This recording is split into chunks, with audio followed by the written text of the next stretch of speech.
लखन के आने के बाद मम्मी मुझसे ज्यादा लखन से प्यार करती हैं। अच्छा ऐसा हो गया? हाँ, तो मम्मी ने बोला कि मैं तो ऑफिस में होंगी, मैं कैसे करूंगी, लखन आ रहा है तो बता, फिर मैं उसके लिए लंच रेडी रखूंगी। बताओ। लखन का पहले मम्मी पूछती है फिर मुझसे। तो अगर मेरी मम्मी के लिए कोई कुछ भी बोलता है ना, और मुझे ऐसा लगता है भगवान भी अगर कुछ भी बोलेंगे ना तो मैं रो दूंगी। एक्चुअली अगर कोई मुझे कमेंट कर रहा है मुझे नहीं फर्क पड़ता, अगर कोई मेरी मम्मी को लेके कुछ कह रहा है, क्योंकि उनको नहीं पता, उनको स्टोरी नहीं पता कि मेरी मम्मी ने कैसे हमें पाला है, बड़ा किया है। एक सिंगल लेडी अगर बच्चों को पाल रही है, 4 बच्चे, एक नहीं 4, वो बहुत ही बड़ी चीज़ होती है। लोगों को लगता है इट्स वेरी इजी, बट वो नहीं होता। तो अगर मेरी मम्मी के लिए कोई कुछ भी बोलता है ना, और मुझे ऐसा लगता है भगवान भी अगर कुछ भी बोलेंगे ना तो मैं रो दूंगी। मैं मतलब मुझे नहीं पता मुझे क्या बोलना चाहिए, क्या सोचना चाहिए, मगर मुझे अच्छा नहीं लगता अगर मेरी मम्मी के लिए कोई कुछ भी बोलता है। एक माँ जो होती है ना, वो बहुत ही, आई थिंक, क्या बोलूँ मुझे नहीं पता, बट मेरी मम्मी के लिए कोई कुछ भी बोलता है ना नेगेटिव, तो मैं रो देती हूँ। मुझे नहीं अच्छा लगता किसी से कुछ भी सुनना। मेरे लिए कोई कुछ भी बोले मुझे कोई फ़र्क नहीं पड़ता, क्योंकि मुझे पता है मेरी रियलिटी क्या है, मैं कहाँ से कहाँ आई हूँ, मैं कितनी मेहनत करती हूँ डेली, मैं कितना टाइम देती हूँ खुद को, मुझे नहीं पता। मगर मुझे पता है मैं अपनी मम्मी को बिल्कुल टाइम नहीं दे पाती, और मेरी मम्मी ने भी मुझे टाइम नहीं दिया, क्योंकि मेरी मम्मी ने बहुत हार्ड वर्क किया है हमें यहाँ तक लाने के लिए, हम चारों बहन भाइयों को।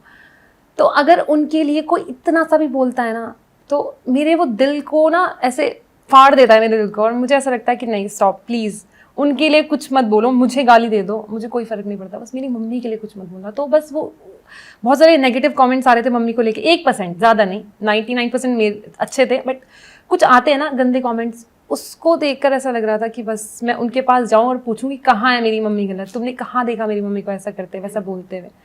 तो बस माँ को, अगर कोई भी है, मैं अपनी मम्मी की बात नहीं कर रही हूँ, मैं ये नहीं बोल रही हूँ कि मेरी मम्मी सिंगल थी और उन्होंने हमें पाला, सिंगल है। किसी भी माँ को अगर आप कुछ बोल रहे हो तो प्लीज़ मत बोलो, आपको नहीं पता कि उन्होंने अपने बच्चों को कैसे पाला है।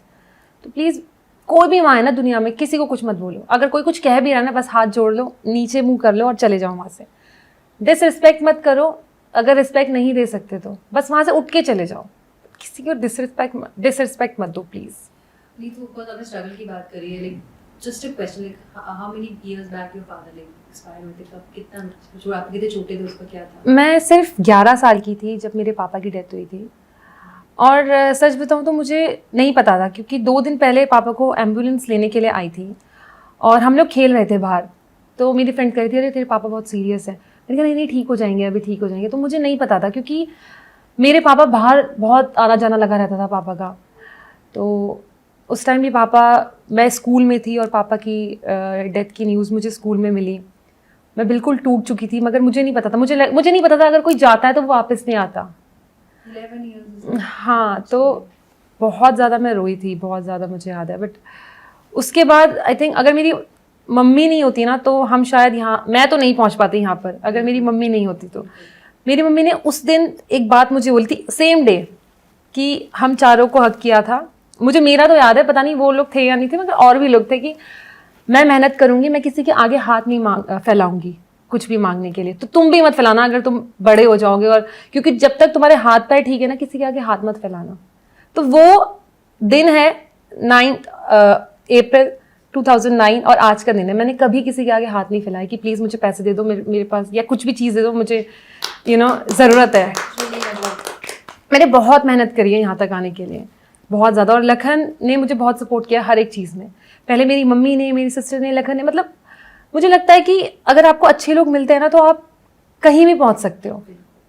बस हाथ नहीं छोड़ना चाहिए किसी का, और ट्रस्ट करना चाहिए भगवान पर। आज तो मतलब मम्मी बहुत प्राउड हुई, मतलब उन्होंने, हाँ। मतलब उनके लिए तो शायद वो ड्रीम कम ट्रू है। उनकी जो सारी परेशानियां थी आज वो, मतलब सफलता, मतलब उनके लिए बड़ी प्रतिज्ञा जो उन्होंने की आप लोग के लिए, वो आज वो पूरी हो गई। राइट। एंड उसमें लखन के लिए मैं जरूर ऐड करूंगी, देखिए लड़कियों को तो अपने मतलब कहा जाता है कि ससुराल आगे तो करना ही है पेरेंट्स के लिए, बट लखन जितना आपकी मम्मी को, मतलब लाइक अ सन ओनली, क्योंकि ये होता है, बट लड़कियों से एक्सपेक्ट किया जाता है, लड़की ना करे चलता है, बट ये आपके लिए बहुत है। मैंने आपका ब्लॉग देखा सुबह आज, कि आपने लिखा कि मम्मी जी को सरप्राइज दिया हमने। हाँ जी, हाँ जी, हाँ जी, हाँ जी। सो कैसा आपका बॉन्ड है नीतू की मम्मा के साथ? बहुत अच्छा। आई थिंक मेरे लखन के आने के बाद मम्मी मुझसे ज़्यादा लखन से प्यार करती हैं। अच्छा, ऐसा हो गया? हाँ, कि मैंने बोला, मैंने आज ही मॉर्निंग में कॉल किया, तो शायद हमारा इंटरव्यू में मैं दिल्ली आ सकती हूँ, तो लंच रेडी रखना। तो मम्मी ने बोला कि मैं तो ऑफिस में होंगी, मैं कैसे करूंगी, लखन आ रहा है तो बता, फिर मैं उसके लिए लंच रेडी रखूँ। बताओ। लखन का पहले मम्मी पूछती है फिर मुझसे। तो लखन ना, अगर लखन कहीं पर भी जाते हैं तो हर जगह प्यार बांटते हुए जाते हैं, तो वो एक हो जाता है लखन के साथ ना, सब लखन से प्यार करने लगते हैं।